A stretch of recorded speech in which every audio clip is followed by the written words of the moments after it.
കുറേ നാളായിട്ട് പോകണമെന്ന് ആഗ്രഹിച്ച് ബക്കറ്റ് ലിസ്റ്റിലുണ്ടായിരുന്ന സ്ഥലമാണ് തഞ്ചാവൂരിലെ ബൃഹദീശ്വര ക്ഷേത്രം. എന്തായാലും കഴിഞ്ഞ വീക്കെൻഡ് ആ ആഗ്രഹം സാധിച്ചു. കൊല്ലത്ത് നിന്ന് ഡയറക്റ്റ് ട്രെയിനുകൾ ഇല്ലാത്തതുകൊണ്ട് കൊല്ലത്ത് നിന്നെടുത്ത് തെന്മല വഴി കാട്ടിലെ തുരങ്കപാതകളിലൂടെ ചെന്നൈ എഗ്മോർ വരെ പോകുന്ന ട്രെയിനിൽ തൃച്ചി ചെന്നിട്ട് അവിടുന്ന് മറ്റൊരു ട്രെയിനിലാണ് തഞ്ചാവൂരിലേക്ക് പോയത്. രാവിലെ 5 മണിയോടടുത്ത് തഞ്ചാവൂർ ചെന്നിട്ട് നേരത്തെ ബുക്ക് ചെയ്തിരുന്ന IRCTCയുടെ മുറിയിൽ ഫ്രഷ് ആയിട്ട് ബ്രേക്ക്ഫാസ്റ്റും കഴിച്ച് നേരെ ക്ഷേത്രത്തിലേക്ക് പോയി. 1000 വർഷങ്ങൾക്ക് മുൻപ് ചോള രാജാവായിരുന്ന രാജരാജ ചോള ഒന്നിൻ്റെ കാലഘട്ടത്തിൽ നിർമ്മിക്കപ്പെട്ട ഈ ക്ഷേത്രം യുനെസ്കോയുടെ ലോക പൈതൃക കേന്ദ്രങ്ങളിൽ ഒന്നുകൂടിയാണ്. ക്ഷേത്രത്തിൻ്റെ ആർക്കിടെക്ചറിനെ നേരിട്ട് കണ്ടപ്പോൾ വീഡിയോ കാണുന്നതിനേക്കാൾ ഭംഗിയുള്ളതായിട്ട് തോന്നി. നിറയെ കൊത്തുപണികളുള്ള 2 കവാടങ്ങൾ പിന്നിട്ട് വേണം ക്ഷേത്രവളപ്പിലേക്ക് കടക്കാൻ.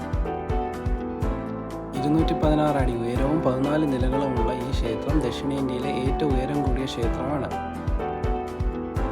തഞ്ചാവൂരിലെ ബൃഹദീശ്വര ക്ഷേത്രം കൂടാതെ ഇവിടുന്ന് ഒരു 76 കിലോമീറ്റർ മാറി ഇതേ ഡിസൈനിൽ പണി കഴിപ്പിച്ച ഗംഗൈകൊണ്ട ചോളപുര ക്ഷേത്രവും അതിനടുത്ത് തന്നെ സ്ഥിതി ചെയ്യുന്ന ഐരാവതീശ്വര ക്ഷേത്രവും the great living Chola temples എന്നാണ് അറിയപ്പെടുന്നത്. തഞ്ചാവൂരിലെ ബൃഹദീശ്വര ക്ഷേത്രത്തെ ചുറ്റിപ്പറ്റി ഒരുപാട് മിസ്റ്ററികളുണ്ട്. അതിൽ ഒന്നാമത്തേത് ഈ ക്ഷേത്രം നിർമ്മിച്ച കല്ല് എവിടെ നിന്ന് കൊണ്ടുവന്നു എന്നുള്ളതാണ്.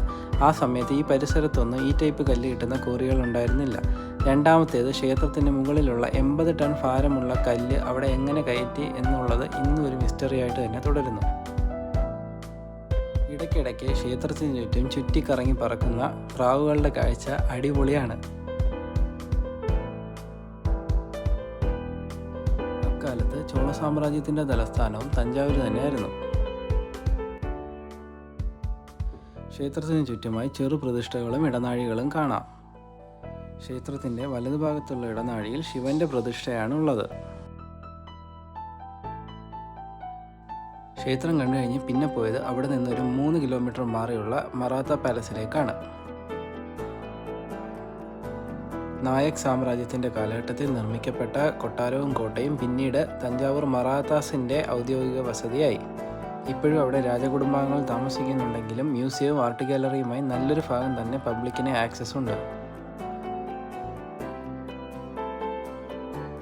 ഉച്ചയ്ക്ക് 2 മണിയോടടുത്ത് കൊട്ടാരത്തിൽ നിന്നിറങ്ങി അതിനടുത്തുള്ള ആര്യഭവനിൽ നിന്ന് ലഞ്ചും കഴിച്ച് തഞ്ചാവൂരിലെ പുതിയ മ്യൂസിയത്തിലും കൂടെ പോയിട്ടാണ് റെയിൽവേ സ്റ്റേഷനിലേക്ക് പോയത്.